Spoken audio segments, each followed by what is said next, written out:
إنك أنت العليم الحكيم.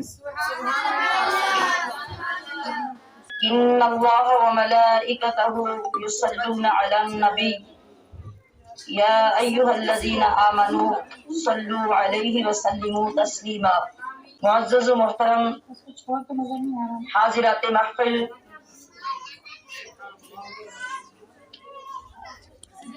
اس آیت کریمہ کو سن کر تمام اہل ایمان پر درود و سلام کا پڑھنا واجب ہو جاتا ہے. لہذا آپ سب لوگ اپنے محبوب آقا کریم کی بارگاہ میں، جو کہ محبوب رب دو جہاں ہیں، قاسم علم و عرفاں ہیں، راحت قلوب عاشقاں ہیں، سرور کشورا رحمت آسیاں ہیں، شہنشاہ زمین و زمان، کون و مکان، درخشاں، حضور اکرم نور مجسم، شفیع معظم، رسول محتشم ہیں، اور جن کا فرمان عالی شان ہے کہ ان اول الناس بی اکثرہم علیہ السلام، کہ وہ لوگ سب سے زیادہ میرے قریب ہوتے ہیں جو مجھ پر زیادہ سے زیادہ درود سلام بھیجتے ہیں. اور پھر ارشاد فرمایا اسمع صلاۃ اہل محبتی واعرفهم وتعرض علیہ صلاۃ غیرہم، کہ جو لوگ محبت والے ہوتے ہیں میں ان کو پہچانتا ہوں، اور جن کا سلام مجھ پر فرشتوں کے ذریعے پیش کیا جاتا ہے وہ ان کے علاوہ ہوتے ہیں. مطلب کہ اہل محبت کا درود خود نبی علیہ الصلوۃ والسلام ڈائریکٹ نہ صرف سماعت فرماتے ہیں بلکہ آپ ان کو بائی فیس پہچانتے بھی ہیں. تو انتخاب کیجئے آپ کس جماعت میں شامل ہونا چاہتے ہیں، اس میں ان کو نبی اکرم صلی اللہ علیہ وسلم پہچانیں، یا پھر ان میں جن کا درود فرشتوں کے ذریعے صرف پہنچ جانا ہی کافی ہے. تو میں امید کرتی ہوں آپ انہی لوگوں میں شامل ہونا پسند فرمائیں گے جن کو آقا دو عالم صلی اللہ علیہ وسلم پہچانیں گے بھی اور خود ان کا درود سنیں گے بھی. تو محبت کی آواز سے ساری عقیدتیں نچھاور کرتے ہوئے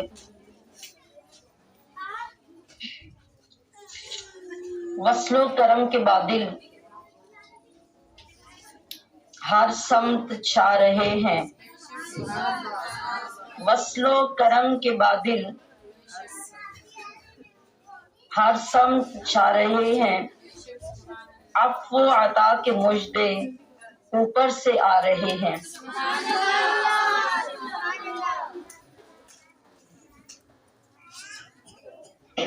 اب میں تو شاعر کی اس محبت اور اپنی کیفیت کو آپ کے سامنے ظاہر کر سکتی ہوں. محسوس آپ نے کرنا ہے کہ کیا واقعی اس ماہ مقدس کی مقدس محفل میں بیٹھ کر آپ بھی ایسا محسوس کر رہے ہیں کہ وصل و کرم کے بادل ہر سمت چھا رہے ہیں، عفو و عطا کے مژدے اوپر سے آ رہے ہیں، تسکین مل رہی ہے، غم بھاگے جا رہے ہیں، تسکین مل رہی ہے، غم بھاگے جا رہے ہیں، ایمان والے اپنی قسمت جگا رہے ہیں.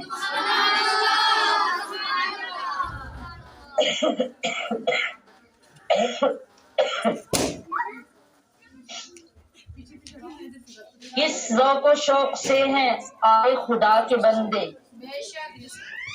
کس ذوق و شوق سے ہیں آئے خدا کے بندے، عجز و نیاز والے عشق و ولا کے بندے، سچ پوچھو تو یہی ہیں سچے خدا کے بندے، نام نبی پہ اپنا جو تن من لٹا رہے ہیں، نام نبی پہ اپنا جو تن من لٹا رہے ہیں۔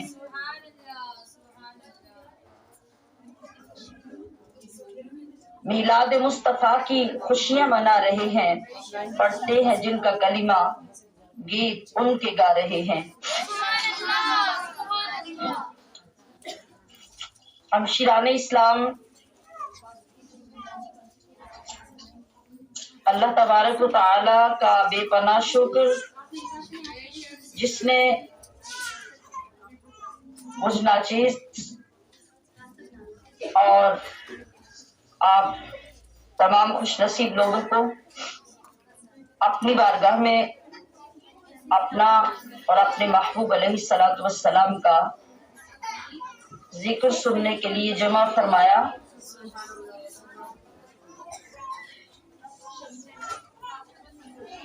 بغیر اس کے کرم اور اس کے فضل کے ہمیں معمولی اور غیر معمولی کسی نیکی کی توفیق نہیں مل سکتی۔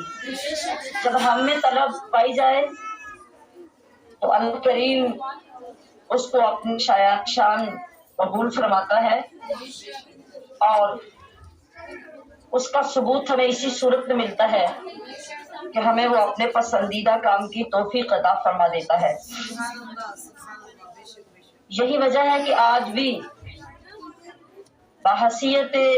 مومن ہم اللہ اور اس کے حبیب کی رحمتوں کا مشاہدہ کرنے کی کوشش کریں، اس طرف متوجہ ہوں، اور ہمارے اندر طلب اور جستجو پائی جائے تو نظر آتا ہے کہ پھیلے ہوئے دنیا میں ہیں افکار محمد، پھیلے ہوئے دنیا میں ہیں افکار محمد، ہر سمت نظر آتے ہیں انوار محمد، اور اس بات کو غیروں نے بھی تسلیم کیا ہے، اس بات کو غیروں نے بھی تسلیم کیا ہے، ہر طور سے لا ریب ہے کردار محمد۔ کس درجہ مقدر کے سکندر تھے صحابہ، ہر روز جنہیں ہوتا تھا دیدار محمد۔ اس درجہ مقدر کے سکندر تھے صحابہ، ہر روز جنہیں ہوتا تھا دیدار محمد۔ اور اگر آپ کو آج بھی آقا علیہ الصلوۃ والسلام کی رحمتوں پر اور آپ کی عطاؤں پر یقین ہے تو آج آپ کے لیے، ہم سب کے لیے بھی آپ کے در کی حالت کیا ہے کہ بھی مانگو گے ملے گی اس در سے، جو چیز بھی مانگو گے ملے گی اس در سے، کیوں؟ اس لیے کہ ہر وقت سجا رہتا ہے دربار محمد، ہر وقت سجا رہتا ہے دربار محمد۔ عزیزات محترم،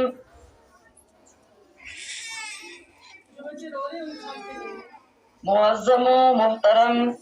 مہمانان گرامی،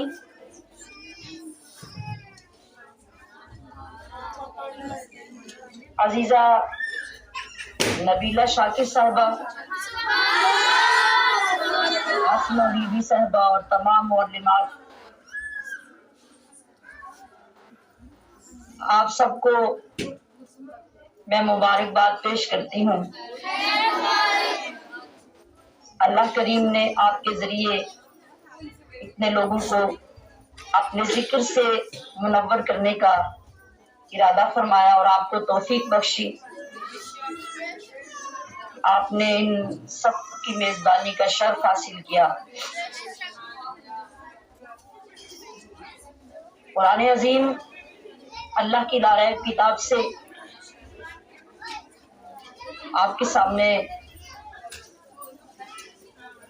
کچھ الفاظ دو مقامات سے میں نے پیش کیے، جس میں اللہ کریم نے اپنے حبیب صلی اللہ تعالی علیہ وسلم کی آمد کو انسان عظیم فرمایا، اور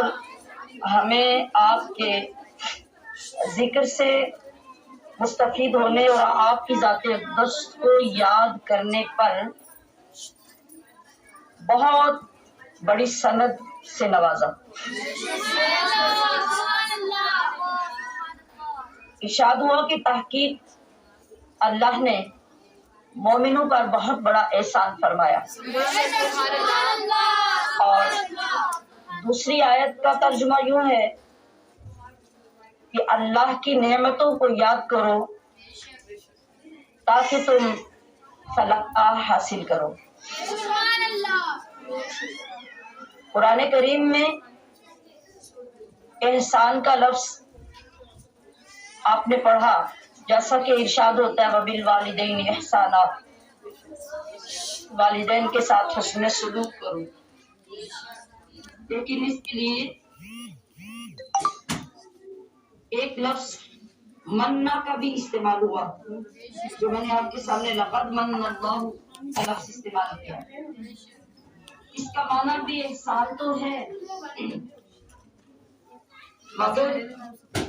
یہ وہ احسان نہیں جس کو احسان کے معنوں میں ہم جانتے ہیں۔ یہ ایسا احسان ہے جس اوپر اور احسان ہو نہیں سکتا، ایسا احسان جس کا متماثل کوئی دوسرا احسان ہو نہیں سکتا، ایسا احسان جس کی مثال بیان نہیں کی جا سکتی۔ اور یہ احسان کون ہے؟ یہ اللہ کے محبوب کی ذات کریمانہ ہے۔ اور دوسرے لفظوں میں خاص ایک لفظ جو قابل غور اور سمجھنے کے لائق ہے وہ ہے کہ وَاذْكُرُوا آلاءَ اللَّهِ، اللہ کی نعمتوں کو یاد کرتے رہو،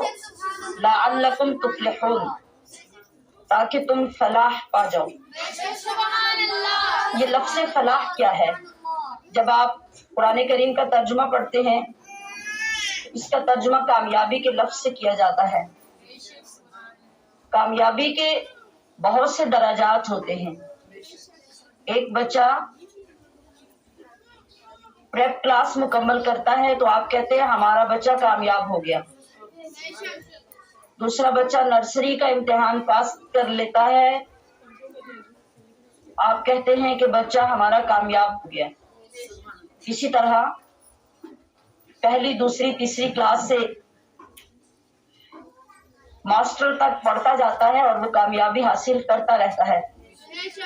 تو پتہ چلا کہ کامیابی کے درجات مختلف ہیں۔ جس مقام پر کوئی شخص ہوتا ہے اس کی کامیابی اسی کے مطابق ہوتی ہے۔ مگر جب ہم لفظ فلاح کی تلاوت کرتے ہیں، جیسا کہ قرآن کریم کھولتے ہی آپ جب سورہ بقرہ کا پہلا صفحہ مکمل کر کے دوسرا صفحہ پلٹتے ہیں تو پہلی آیت آپ کو یہی تلاوت کرنے کو ملتی ہے، اولئک علی ھدی من ربہم واولئک ھم المفلحون۔ یہ فلاح سے ہی مفلحون ہے۔ اسی طرح آپ قرآن پاک میں قد افلح المؤمنون کا لفظ بھی پڑھتے ہیں، لعلکم تفلحون بھی پڑھتے ہیں، لعلہم یفلحون بھی پڑھتے ہیں، اور اسی طرح یہ صیغے بدلتے جاتے ہیں، لیکن ان کا مادہ اور ان کا اصل فلاح ہی رہتا ہے۔ سمجھنا یہ ہے کہ فلاح کیسی کامیابی ہے۔ تو حاضرات محفل، فلاح وہ کامیابی ہے کہ ہر درجے اور ہر مرحلے کی کامیابی اس سے نیچے رہ جاتی ہے جب لفظ فلاح کی کامیابی کو مینشن کیا جاتا ہے اور اس کو ذکر کیا جاتا ہے، تو اس کا مطلب ہے کہ یہ ایسی کامیابی ہے کہ اب اس سے اوپر کوئی کامیابی ہے ہی نہیں۔ مطلب ہم نے جتنے مراحل زندگی میں کامیابیاں حاصل کی وہ تمام کامیابیاں یا تو کسی ایک خاص مقام تک ہوں گی یا کسی خاص شعبے میں ہوں گی، یا پھر اگر بہت بڑی کامیابی حاصل کر لی تو اس کا تعلق صرف زمین کی کامیابیوں تک اس دنیا کی کامیابیوں تک ہوگا، مگر جہاں پہ لفظ فلاح آ جائے گا، لعلکم تفلحون آ جائے گا، تو اس کا مطلب یہ ہوگا کہ اب رب کریم آپ کو وہ کامیابی عطا کرنا چاہتا ہے جو اس دنیا میں بھی ہوگی۔ اب آپ قبر چلے جائیں وہاں بھی کامیاب، قبر سے باہر میدان معاشر میں آئے وہاں بھی کامیاب، اور جنت پہنچ جائے وہاں بھی کامیاب۔ یعنی اب اس سے بڑھ کر اور کوئی کامیابی نہیں ہوگی جس کا اللہ ذکر فرمائے۔ تو فرمایا وَاذْكُرُوا آلَاءَ اللَّهِ لَعَلَّكُمْ تُفْلِحُونَ، کہ تم اللہ کی نعمتوں کو یاد کرو تاکہ تم فلاح پا جاؤ۔ بے شک، سبحان اللہ، سبحان اللہ۔ اب ہم یہ سمجھ سکیں گے کہ اللہ کی نعمتوں کو یاد کرتے رہنے سے کتنی بڑی کامیابی ہم پا سکتے ہیں۔ نعمت کیا ہے؟ ہر وہ چیز جس کو پانے کے بعد ہمیں پراؤڈ فیل ہوتا ہے، ہم فخر محسوس کرتے ہیں، بے شک، دوسروں کے سامنے خوشی سے بیان کرتے ہیں،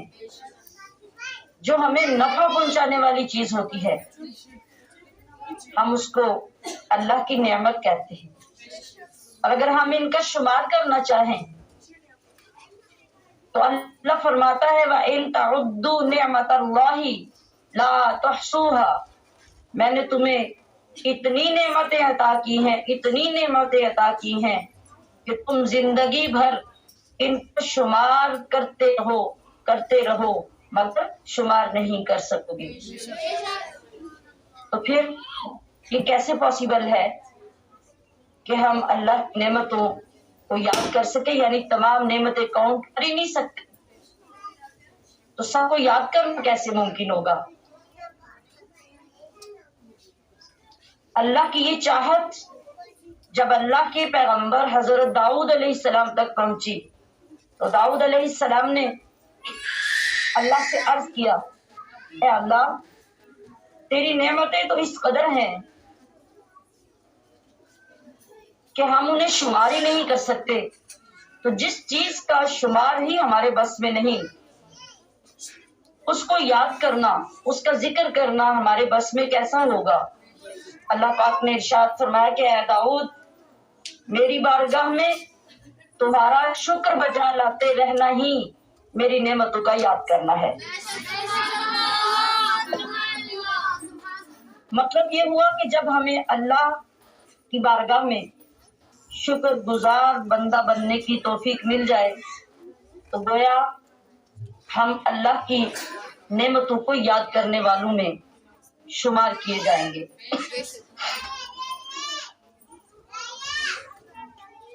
اب جتنی نعمتیں اس دنیا کی ہیں سامعات گرامی قدر، ان تمام نعمتوں کا باعث،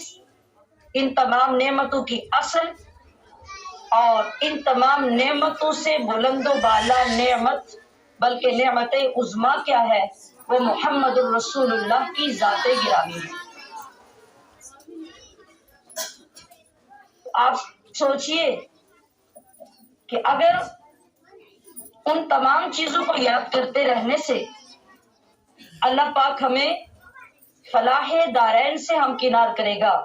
تو نعمت عظمیٰ کو یاد کرتے رہنے سے کون سی فلاح ملے گی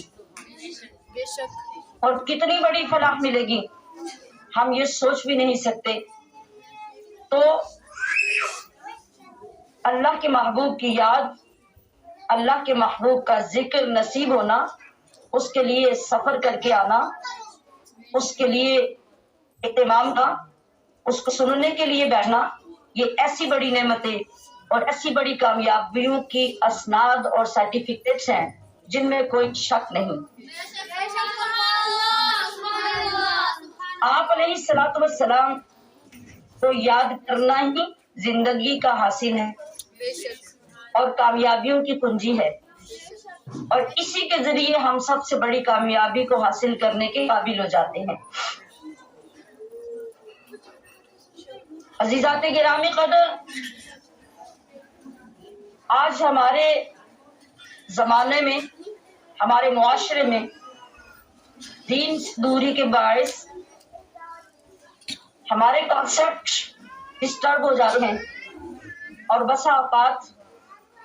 ہمارے مختلف طبقات میں ایک ایسی غلط فہمی پیدا ہونے لگ جاتی ہے جس کے باعث ہم ڈبل مائنڈیڈ ہو جاتے ہیں اور ہم سوچنے لگ جاتے ہیں، اور بسا اوقات لا علمی کی وجہ سے باقاعدہ اختلاف کر بیٹھتے ہیں کہ یہ میلاد کیا ہے، اور میلاد میں جاننا ٹھیک نہیں ہے یا پھر ٹھیک ہے، اس کو منعقد کرنا چاہیے یا نہیں، جو کرتے ہیں وہ کیوں کرتے ہیں، جو نہیں کرتے وہ کیوں نہیں کرتے۔ تو میں یہ عرض کرنا چاہوں گی کہ خدا را آپ لوگوں کے علم پر ڈیپینڈنٹ نہ ہو جائیے، بحیثیت مسلمان مجھ پر اور آپ سب پر اپنی اپنی ذات کے لیے اتنا علم حاصل کرنا بے حد ضروری ہے جس سے ہم ایمان اور ایمان کے لوازمات کو جان سکیں۔ آپ کسی شعبہ زندگی سے تعلق رکھتے ہوں، آپ مرد ہوں یا آپ عورت ہوں، سب پر یہ فرض ہے کہ جتنا علم ہمارے ایمان کو مضبوط کرتا ہے اتنا علم سیکھنا ہم پر فرض اور واجب ہے۔ بے شک اس سے اگر آپ اوائڈ کرتے ہیں اور دوسروں کے علم پر ڈیپینڈ ہو جاتے ہیں یا سنی سنائے باتوں کے ساتھ کبھی اپنے اندر اعتراض پیدا کرنے لگ جاتے ہیں اور کبھی موافقت پیدا کر لیتے ہیں، تو آپ سوچیے کہ اس طرح ڈاواں ڈول ہونے والا ایمان ہمیں کس طرح نجات کے مقام پر لے جا سکتا ہے۔ جب تک ہم اپنا ایمان مضبوط نہیں کر لیتے اور اتنا ایمان اپنے اندر پیدا نہیں کر لیتے جو مطلوب و مقصود ہے، اس وقت تک ہم کامیاب نہیں کہلا سکتے۔ قرآن کریم پڑھیے، حدیث پاک کا مطالعہ کیجیے، آپ کو یقین ہو جائے گا کہ اللہ تبارک و تعالیٰ نے ایمان اور ایمان کی اصل کس کو فرمایا ہے۔ صرف لا الہ الا اللہ محمد الرسول اللہ کو یاد کر لینا ایمان نہیں ہے، بلکہ اس کی حقیقت کیا ہے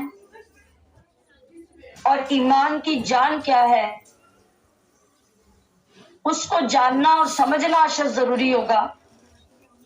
لا الہ الا اللہ صرف اتنا کلمہ کہنے سے ہمارا کلمہ جس طرح مکمل نہیں ہوتا، اس طرح اس کی تشریح سمجھے بغیر بھی ہمارا ایمان مکمل نہیں ہوتا۔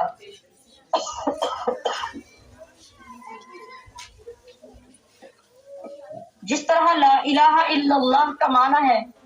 کہ اللہ کے سوا کوئی معبود نہیں، تو معبود کا مطلب کیا ہے؟ وہ ذات، وہ ہستی جس کی بندگی کی جائے، جس کی عبادت کی جائے۔ ہم زندگی میں عبادت اور بندگی کس حد تک بجا لاتے ہیں اور اپنے معبود برحق کو کتنا مانتے ہیں، پھر اسی طرح محمد الرسول اللہ کا مطلب کیا ہے کہ محمد اللہ کے رسول ہے۔ المیہ یہ ہے کہ ساری زندگی اس کلمے کو ہم پڑھتے ہی نہیں بلکہ ہم علماء سے سن کر اس کو 1.25 لاکھ بھی پڑھتے ہیں،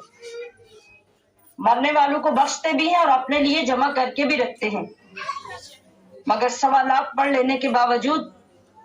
ہمیں یہ معلوم نہیں ہو سکتا کہ رسول ہوتا کون ہے، اور اگر کوئی اللہ کا رسول ہے تو اس کا مطلب کیا ہے۔ ہمشیران گرامی قدر، رسول ایک میسنجر ہے، بے شک ایک پیغامبر ہے، بے شک اور وہ کس کا میسنجر ہے؟ وہ اللہ کا میسنجر ہے۔ بے شک ہم سبحان پیچھے اللہ پڑ چکے کہ اللہ معبود برحق ہے جس کی بندگی ہر سانس میں، ہر گھڑی میں، ہر لمحے میں ہمارے اوپر فرض ہے، اور اس فرضیت کو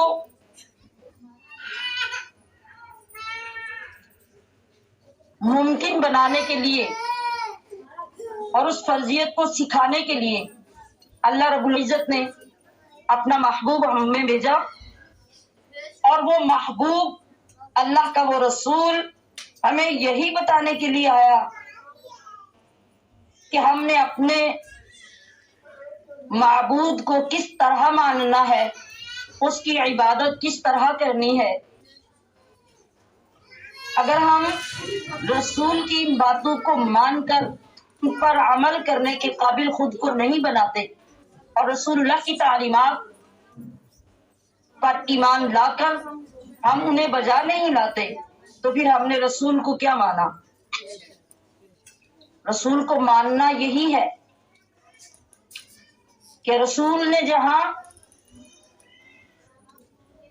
کھڑے ہونے کا حکم دیا وہاں ہم کھڑے نظر آئے، رسول نے جہاں جانے سے منع کیا وہاں زندگی میں ہم کبھی نظر نہ آئے،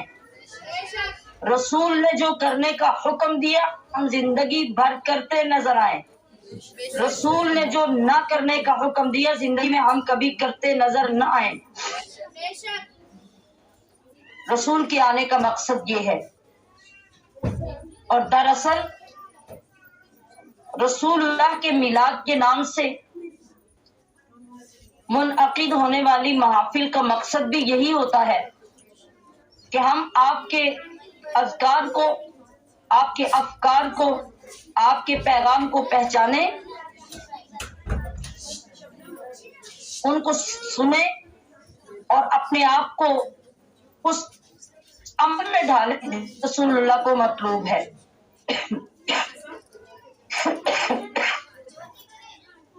جس وقت ہمیں لفظ میلاد کی سمجھ آ جائے تو یقیناً ہم اس کو منعقد کرنے کے لیے بھی بہت متحرک ہو جائیں گے اور انتہائی محبت کے ساتھ ان محافل میں شرکت کرنا بھی ضروری سمجھیں گے۔ یاد رکھیے کہ ہمارے لاپرواہ ہونے اور شرکت کو ضروری نہ سمجھنے یا پھر کبھی ذہنوں میں شکوک و شبہات پیدا کرنے کا مطلب صرف یہی ہوتا ہے کہ ہم عظمت مصطفیٰ سے اور تعلیمات مصطفیٰ سے مکمل طور پر واقف نہیں ہوتے۔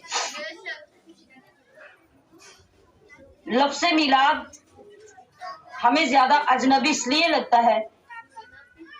کہ ہمیں عربی سے کوئی شوق نہیں،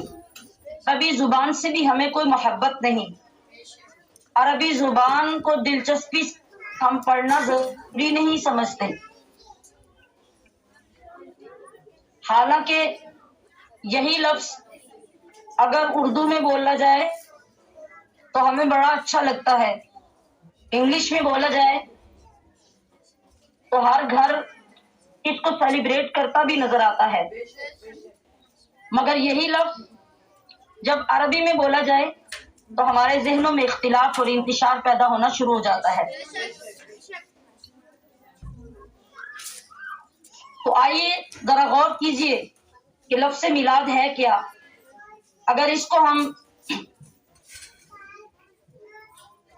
اردو میں بولیں تو اس کا مطلب سالگرہ ہے، اگر ہم اس کو عربی انگلش میں بولیں تو اس کا معنی برتھ ڈے بنتا ہے، اور اسی کو عربی میں کنورٹ کریں تو یہ میلاد بنتا ہے۔ لفظ کو معنی کے اعتبار سے دیکھیے تو حضرات محفل میں آپ سے پوچھوں گی کہ اس لفظ میں اگر اعتراض ہے تو پھر سالگرہ منانے کا مطلب، برتھ ڈے منانے کا مطلب باقی کیا رہ جائے گا؟ اور اگر ہمارے نزدیک اس میں کوئی اعتراض والی بات نہیں تو پھر میلاد مصطفیٰ منانے میں اعتراض کہاں سے آئے گا؟ ہم جن بچوں کا سالگرہ کا دن مناتے ہیں وہ تو بچے ہوتے ہیں، اور بہت چھوٹے چھوٹے بچوں کے بھی برتھ ڈیز منائے جاتے ہیں جس میں کسی قسم کا کوئی اختلاف نہیں ہوتا جبکہ رسول اللہ صلی اللہ علیہ وسلم کے برتھ ڈے کو منانے میں کئی جگہوں پر اعتراضات شروع ہو جاتے ہیں، تو میں آپ سے انتہائی محبت اور ادب سے گزارش کروں گی کہ خدا را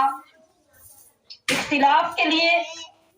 ہمارے پاس اور بہت سے لوگ، بہت سے مقامات اور بہت سے نظریات ہیں، کم از کم وہ ذات جس رب العالمین نے رحمت للعالمین بنا کے بھیجا، وہ ذات جس کو جانے ایمان فرمایا، وہ ذات جس سے نبیوں کا سردار بنایا، وہ ذات جس امت کا انگسار بنایا، وہ ذات جسے رب نے اپنا دلدار بنایا، وہ ذات جس کے لیے کائنات کو وجود بخشا، وہ ذات جس کے لیے اس کائنات کو سجایا گیا، اس ذات کے لیے تو اختلافات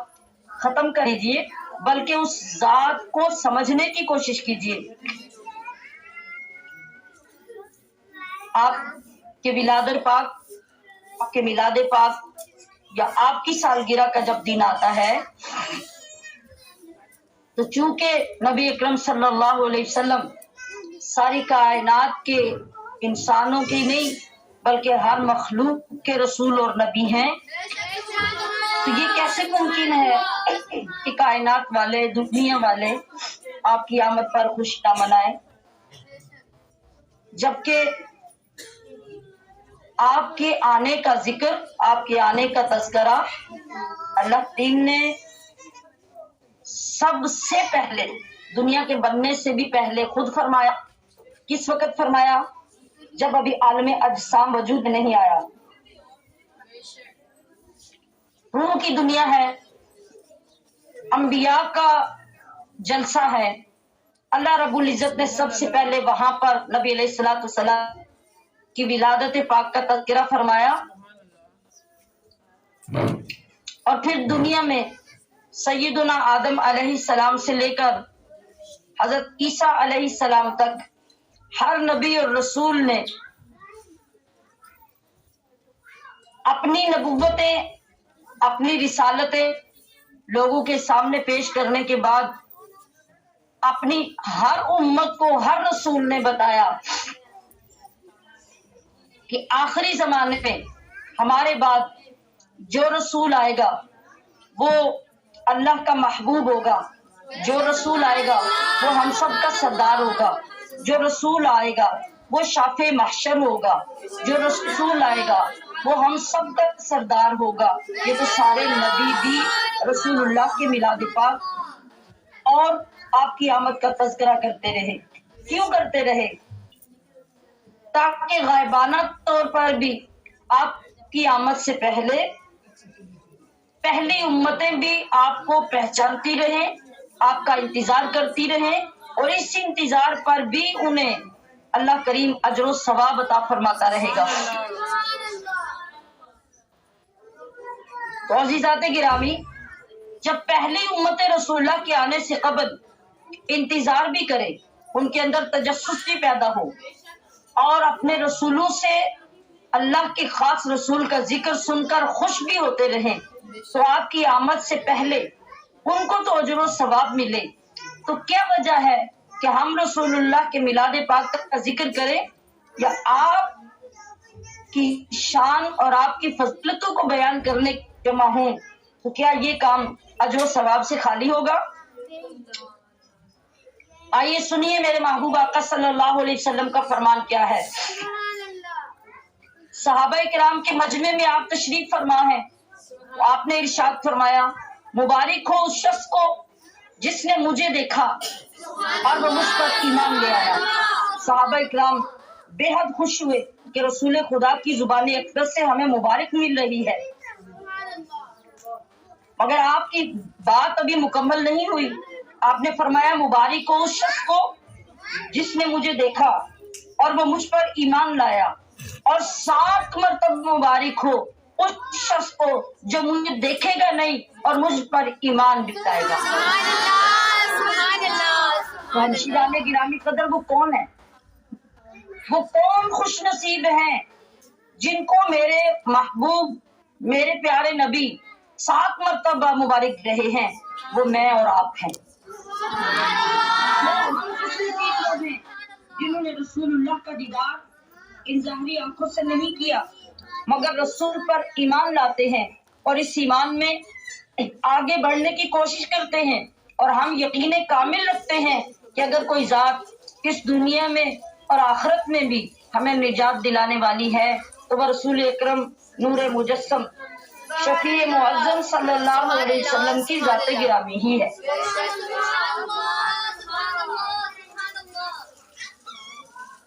اب چونکہ اتنا وقت تو نہیں کہ میں بہت پیچھے سے اس ذکر کو شروع کر کے لاؤں، صرف نبی علیہ الصلوۃ والسلام سے پہلے آنے والے رسول حضرت عیسیٰ علیہ السلام کی ایک مجلس کا ذکر کرتی ہوں۔ آپ کم و بیش 70,000 لوگوں کے مجمع کو خطاب کر رہے ہیں، اور خطاب کرتے ہوئے آپ فرماتے ہیں کہ لوگوں اب میں جانے والا ہوں، کیوں کہ جب میں جاؤں گا تو میرے جانے کے بعد اللہ کا نور پہاڑ سے اتر کر آئے گا۔ وہ اللہ کا نور جو پہاڑ سے اتر کر آئے گا وہ کون ہے؟ کس کو آپ نے نور فرمایا؟ یہ لفظ نور بڑی توجہ سے سننے کے قابل ہے، اس لیے کہ آج ہمارے دور میں اس لفظ کو بھی جملہ معترضہ بنا دیا جاتا ہے، اس پر بھی بہت سے لوگ اعتراض کرتے ہیں۔ یہ لفظ آج اگر آپ بائبل کو پڑھیں تو اس کے اندر آپ کو یہ لکھا ہوا ملے گا کہ عیسیٰ علیہ السلام نے لفظ یعنی لفظ نور اپنی زبان سے استعمال کیا، اور آپ نے فرمایا کہ لوگوں اب میں جانے والا ہوں، اس لیے کہ جب میں جاؤں گا تو میرے بعد اللہ کا نور پہاڑ سے اتر کر آئے گا۔ وہ کس طرح؟ آپ ذرا ریئل میں آپ کے ان الفاظ کی صداقت کو دیکھنا چاہیں تو آپ دیکھیں گے کہ میرے اور آپ کے نبی صلی اللہ علیہ وسلم عبادت کے لیے غار حرا میں چلے جاتے ہیں، اور کئی دن کئی راتیں وہاں ریاضت فرماتے ہیں، اور جب آپ وہاں سے واپس آتے ہیں تو منظر کیا ہوتا ہے کہ جب آپ گئے تھے تو محمد بن عبداللہ تھے، اور جب واپس آئے تھے تو محمد الرسول اللہ تھے۔ جب آپ اپنی ریاضتیں مکمل کرتے ہیں وہاں فرشتہ وحی لے کر اللہ کا پیغام لے کر نازل ہوتا ہے، تو پھر آپ کی شان آپ کا مقام یہ ہوتا ہے کہ جب پہلی وحی کے بعد آپ غار حرا کی چوٹی سے نیچے تشریف لاتے ہیں، وادی میں چل رہے ہوتے ہیں،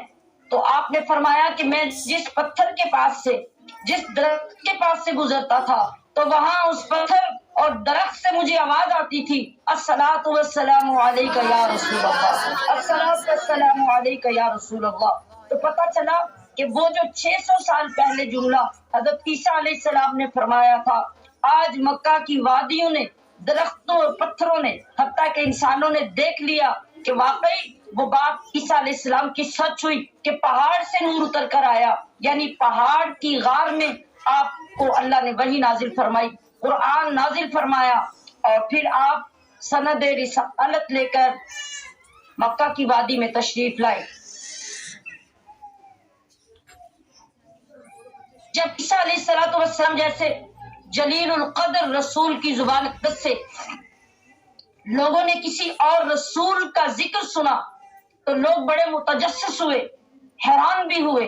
عرض کی کہ اے اللہ کے نبی، اے کلمت اللہ، اے روح اللہ، آپ جیسا جلیل القدر نبی جس نبی کی فضیلت اور شان بیان کر رہا ہے، کیا ایسا ممکن ہے کہ آپ سے بڑھ کر بھی شان لے کر کوئی آئے گا؟ آپ ایسے جلیل القدر رسول ہیں کہ مادرزاد اندھوں کو شفا دے دیتے ہیں، آپ ایسی شان اور فضیلت والے رسول ہیں کہ آپ کوڑ کے مریض کو صحت یاب فرما دیتے ہیں۔ آپ کا معجزہ اتنا بڑا ہے کہ آپ مرے ہوئے کو زندہ فرما دیتے ہیں. تو اے اللہ بھی کہ آپ سے زیادہ فضیلت والا بھی کوئی آنے والا ہے. تو عیسیٰ علیہ السلام نے جو جواب دیا، سامعات محتشم ذرا اسے دلوں میں اتارنے کی کوشش فرمائیے. آپ نے فرمایا کہ اے میری امت، میں اگر کوڑ کے مریضوں کو صحت یاب کرتا ہوں، اگر نابیناؤں کو بینا کر دیتا ہوں، اگر میں مرے ہوئے کو زندہ کرتا ہوں، تو سنو کہ میں بھی زمین پر ہوتا ہوں، مریض بھی زمین پہ ہے، میں بھی زمین پہ، نابینا بھی زمین پہ، میں بھی زمین پہ، اور مرا ہوا بھی زمین میں ہوتا ہے. تو میرا معجزہ ان کے اوپر ہوتا ہے، مگر میں جس رسول معظم کی بات کر رہا ہوں، میں نبیوں کے جس سردار کی بات کر رہا ہوں، جو نور میرے بعد نازل ہونے والا ہے، اس کا مقام یہ ہوگا کہ وہ بچپن میں زمین کے جھولے پر لیٹا ہوگا اور اس کا جھولا زمین پہ ہل رہا ہوگا، مگر اس کے معجزے کا عالم یہ ہوگا، اس کی شان اور اس کی فضیلت کا عالم یہ ہوگا کہ وہ زمین میں جھولے میں جھول رہا ہوگا، اور اس بچپن میں جب اس کی معصوم انگلی ہلے گی تو آسمان کا چاند اس کی انگلی کے ساتھ ہلنا شروع ہو جائے گا. آسمان کا چاند اس کی انگلی کے ساتھ رقص کرنا شروع ہو جائے گا. اس رسول اور اس نبی کی شان اور اس کا مقام یہ ہوگا کہ اس کے بچپن کے معجزے بھی آسمانوں تک پہنچے گی. زمین پہ لیٹا ہوا وہ آسمان کے چاند میں تصرف کر رہا ہوگا، اور جب وہ جوان ہوگا تو پھر اس کا مقام اور اس کی شان یہ ہوگی کہ وہ اس چاند کو اپنی مٹھیوں میں لے لے گا. اس کا مقصد کیا تھا ہمشیران محترم؟ کہ جب وہ چھوٹا ہوگا تو جھولے میں چاند اس کی انگلی کے ساتھ ساتھ رقص کر رہا ہوگا، اور جب وہ جوان ہوگا تو پھر اس کا تصرف چاند میں اس طرح ہوگا، چاند اس کے اشارے پر اس کے قدموں میں آ جائے گا. یہ بات آپ کی ولادت مقدسہ سے 600 سال پہلے عیسیٰ علیہ السلام نے اپنے حواریوں کے اندر بیان فرمائی. اب آئیے کہ وہ بات حقیقت پر مبنی تھی یا نہیں، اس کو حضور ہی کی حدیث پاک سے پرکھیے. نبی علیہ السلام کے چچا حضرت عباس ایک مرتبہ نبی علیہ السلام کے پاس بیٹھے ہیں اور دریافت کرتے ہیں کہ یا رسول اللہ، میں ایک بات پر بڑا حیران ہوں اور اس کا جواب چاہتا ہوں. فرمایا کہ چچا جان پوچھئے. عرض کی یا رسول اللہ، میں نے دیکھا کہ جب آپ بچپن میں جھولے میں لیٹے تھے تو ایک مرتبہ میں نے دیکھا جھولا ہل رہا ہے اور آپ کے چہرے پہ کچھ اضطراب آتا ہے، جیسے ہی آپ کا چہرہ پریشان ہوتا ہے اور آپ اس پریشانی میں ایک بچے کی طرح یوں انگلی ہلاتے ہیں. یکدم میری نظر اوپر آسمان کی طرف جاتی ہے تو میں کیا دیکھتا ہوں، جدھر آپ کی انگلی ہلتی ہے ادھر ادھر چاند بھرتا جاتا ہے. سبحان اللہ، سبحان اللہ. تو اس میں کیا معاملہ ہے، اس کی حقیقت کیا ہے؟ حضور صلی اللہ علیہ وسلم نے جواب ارشاد فرمایا، چچا جان، وہ ایک رات تھی کہ جب میں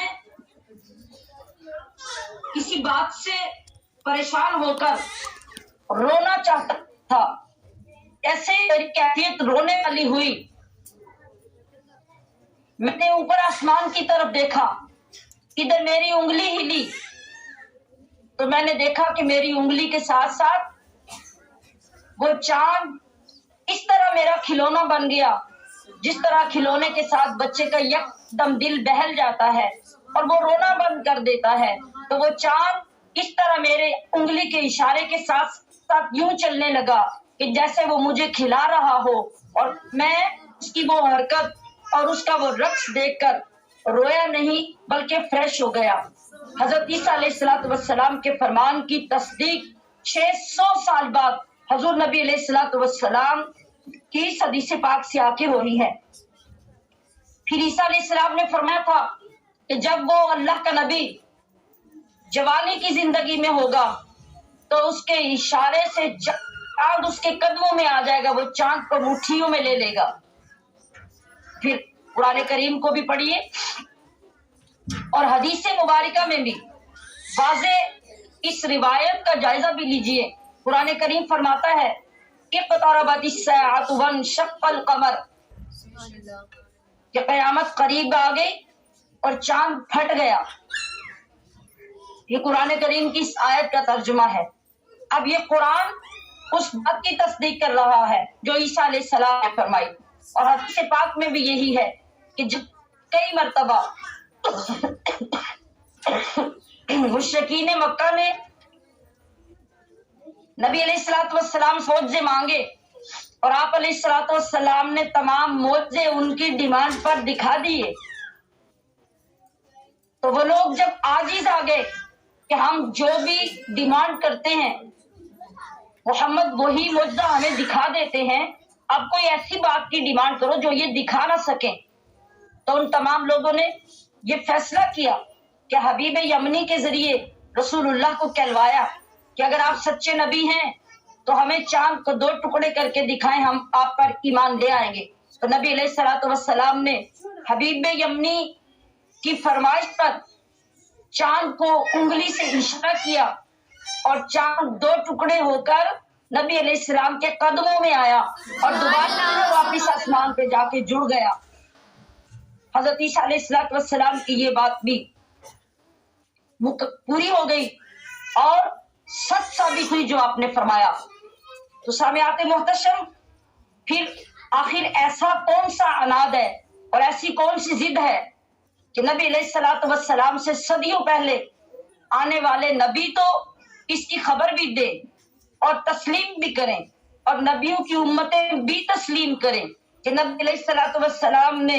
نہ صرف اس کائنات کو منور کیا، نہ صرف اس کائنات میں نور پھیلایا، بلکہ خود بھی نور علی نور بن کر آئے، اور اللہ نے آپ پر وہ احسان کیے اور آپ کی ذات کو ہمارے لیے ایسا عظیم احسان فرمایا کہ اس سے بڑھ کر اور کوئی بڑا احسان نہیں۔ آپ کو اللہ کریم نے وہ اختیارات عطا فرمائے کہ ان اختیارات کے ذریعے ہی نہ صرف یہ کہ دنیا میں آپ اپنی امت کے لیے آسانیاں پیدا فرمانے والے، آپ اپنی امت کو نوازنے والے، آپ اپنی امت کو گمراہی سے نکال کے رب سے ملانے والے ہیں، بلکہ آخرت میں یوم محشر میں بھی جہاں کوئی نبی نہ شفاعت کی حق بھرے گا نہ بچانے کی ذمہ داری لے گا، وہاں بھی اسی رسول صلی اللہ علیہ وسلم کی ڈیوٹی ہوگی اور وہی ہمیں بچانے کے لیے سب سے آگے ہوں گے۔ اس لیے کہ اللہ کریم نے آپ کو جو اختیار دیے ہیں ان اختیارات میں سے چند اختیارات یہ ہیں کہ وہ جو چاہیں چاند کو توڑ دیں انہیں اختیار دیا گیا۔ سبحان اللہ، سبحان وہ جو اللہ، چاہیں چاند کو توڑ دیں انہیں اختیار دیا گیا،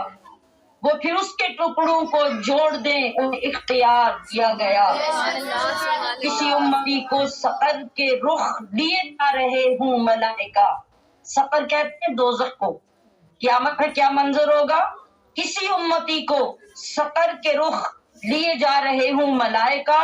تو پکڑ کے خلد کو موڑ دیں انہیں اختیار دیا گیا۔ سبحان اللہ، قیامت میں کیا ہوگا؟ رسول اللہ صلی اللہ علیہ وسلم دیکھیں گے کہ فرشتے آپ کے کسی امتی کو گھسیٹ کر دوزخ کی طرف لے جا رہے ہیں۔ یہ صحیح حدیث پاک کا مفہوم بتا رہی ہوں۔ تو وہ امتی چیخ رہا ہوگا، پکار رہا ہوگا، رسول اللہ صلی اللہ علیہ وسلم کا نام لے لے کر پکار کے فریاد کر رہا ہوگا۔ تو آقا علیہ السلام فرشتوں سے فرمائیں گے کہ اے فرشتوں، یہ میرا امتی میرا کلمہ پڑھنے والا ہے، تم اسے کیوں دوزخ میں لے جا رہے ہو؟ فرشتے عرض کریں گے کیا ہم اللہ کے حکم کے پابند ہیں؟ اللہ نے حکم دیا تو ہم اسے لے جا رہے ہیں۔ آپ فرمائیں گے نہیں، اسے واپس میزان پر لے چلو۔ جب میزان پر اللہ کے حکم سے واپس لے جایا جائے گا تو آپ اس امتی کا پڑھا ہوا درود اور ایک روایت میں ہے اس کا پڑھا ہوا کلمہ جو اس نے دل سے پڑھا ہوگا وہ اس دوسرے پلڑے میں رکھ کر دوبارہ جب اعمال تولے جائیں گے تو اس کے اعمال وزنی ہو جائیں گے اور اللہ حکم دے گا کہ جاؤ میرے محبوب کے کہنے پر اب اس کو جنت میں لے جاؤ۔ تو کیا شاید لکھ رہا ہے کہ کسی امتی کو سقر کے رخ لیے جا رہے ہوں ملائکہ تو پکڑ کے خلد کو موڑ دے انہیں اختیار دیا گیا۔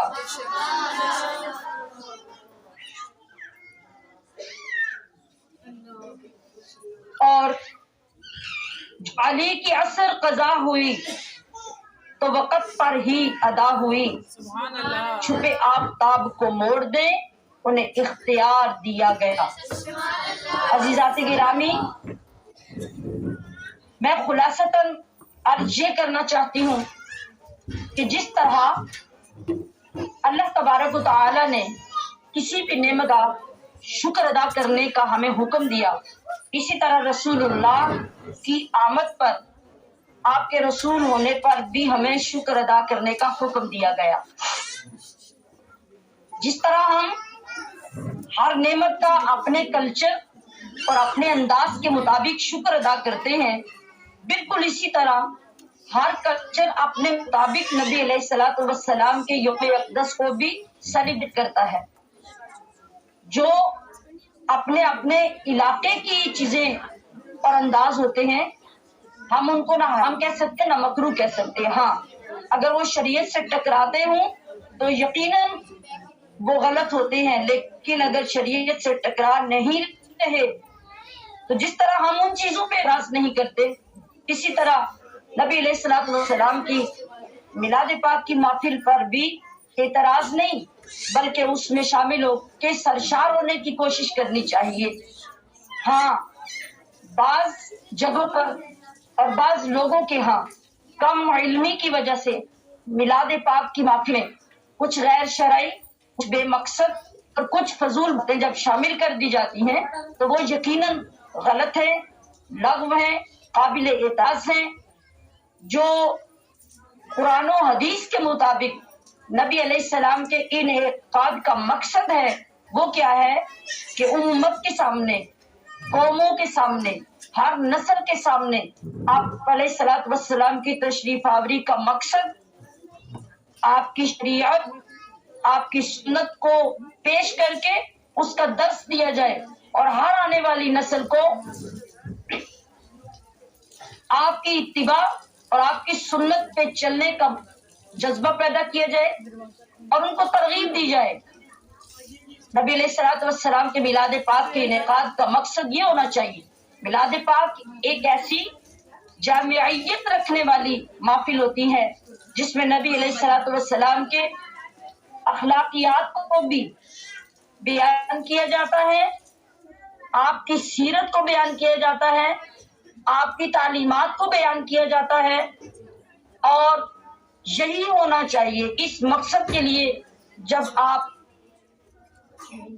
محفل پاک انعقاد منعقد کریں گے تو یقیناً یہ ایسی دولت ہوگی کہ اس سے بڑھ کر کوئی اور دولت نہیں۔ جیسا کہ میں نے پہلے عرض کیا کہ اگر یہ اعتراض کیا جائے کہ رسول اللہ کے زمانے میں اگر ایسا نہیں تھا تو آپ ایسا کیوں کرتے ہیں، تو میں نے عرض کیا کہ رسول اللہ کے زمانے میں نہیں بلکہ رسول اللہ کی تشریف آوری سے پہلے بھی یہ سب ہوتا تھا، اور زمانوں سے پہلے اللہ تبارک و تعالیٰ نے خود آپ علیہ الصلوۃ والسلام کے میلاد پاک کا انبیاء کرام کے جلسے میں انعقاد کیا۔ پھر اس کے بعد نبی اور رسول ہر کوئی اپنے زمانے میں رسول کا میلاد منعقد کرتا رہا۔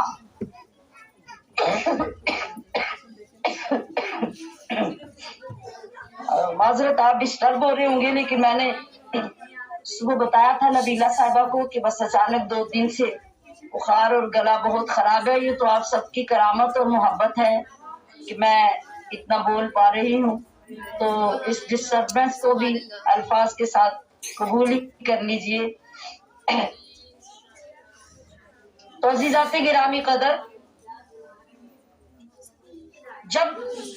ایک طویل عرصہ زمانوں سے پہلے سے جو تقریب منعقد ہوتی چلی آ رہی ہو، آج ہمیں ضرورت ہے اس کی اصلیت کو سمجھنے کی اور اس کے اندر ایسی جامع اور ایسی جاندار چیزیں شامل کرنے کی جس سے دین کا پرچار ہو، دین کی اشاعت ہو، ہماری نسلوں تک ہمارے نبی کا پیغام پہنچے۔ جب ہم ان تمام چیزوں کا خیال رکھ کر نبی علیہ الصلوۃ والسلام کے میلاد پاک کا انعقاد کریں گے تو یقیناً اس میں جن باتوں کا انتخاب ہوگا وہ آپ کی رسالت اور نبوت کا مقصد ہوگا، آپ کی سیرت مقدسہ کا بیان ہوگا، آپ کے اخلاقیات کا بیان ہوگا، آپ کی سنت کا بیان ہوگا، آپ کے قرآن کا بیان ہوگا، آپ کی حدیث مبارکہ کا بیان ہوگا۔ اگر ان تمام چیزوں کے مجموعے کو میلاد پاک کی محفل کہا جائے گا تو اس میں قابل اعتراض بات کیا ہوگی اور کیسے ہوگی؟ اس کا جواب ہم اپنے دلوں سے، اپنے باطن سے، اپنے اندر سے حاصل کر سکتے ہیں۔ تو اللہ کے رسول صلی اللہ تعالی علیہ وسلم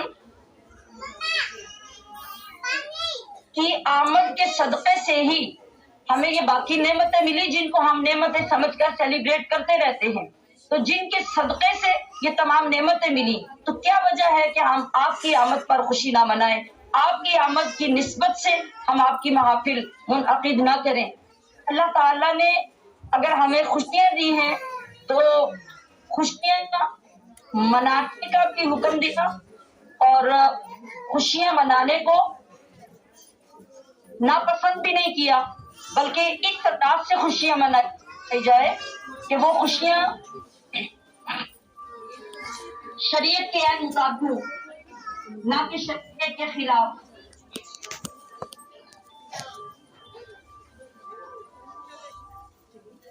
تو سامعات گرامی قدر، ہم دیکھیں اگر کہ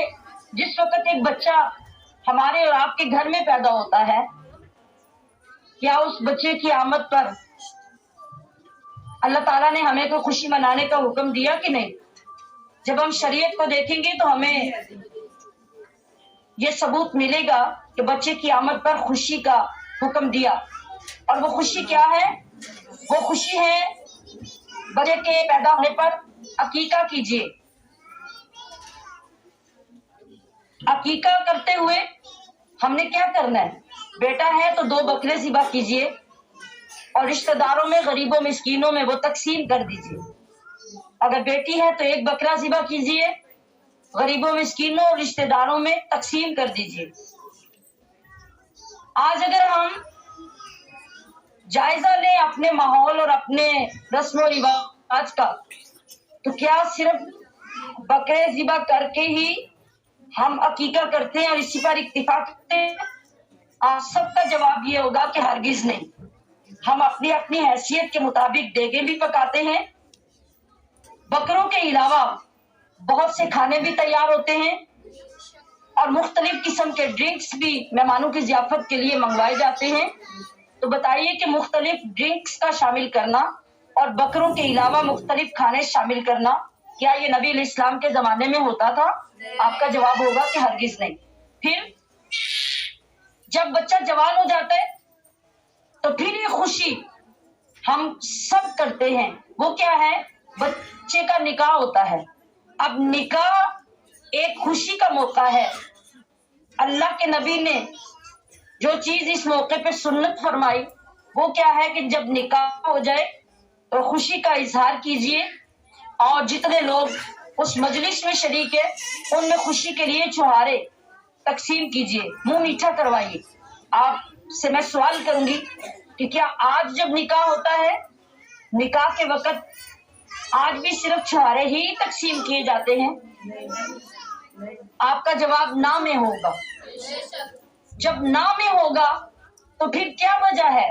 کہ نکاح تو سنت رسول ہے، تو سنت رسول کے موقع پہ سنت کے مطابق چیز تقسیم کیوں نہیں کی جاتی؟ آج مٹھائی تقسیم ہوتی ہے، لڈو تقسیم ہوتے ہیں،